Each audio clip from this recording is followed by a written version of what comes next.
one of the hardest jobs I ever did as a plumber. We had this guy who, this is like the guy who gets a 24 pack every weekend. Shout out Tim, right? You know, honestly, being an apprentice, like I kind of always thought to myself, like, it doesn't work that hard. It's, you know, he just kind of doesn't really kick butt, you know, doesn't really like put his back into it.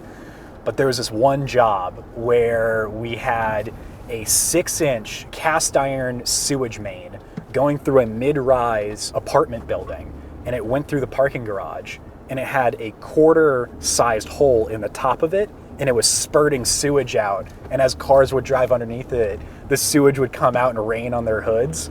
It was nasty. And here's the thing, is that they refused to shut off the water and refused to take the, you know, to remove the pipe and replace it at, like, you know, in the middle of the night. They said, no, we need it done now. And no, we're not gonna shut the building off, we're doing it live.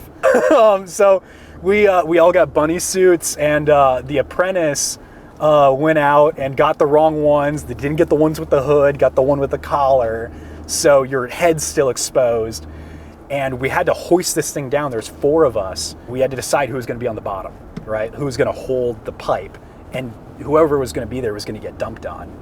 I didn't volunteer. I told him, no, I'm not doing it. And, you know, I'm expecting one of, you know, the plumber to do it. He's, you know, getting paid more. It's his job, whatever. But Tim volunteers.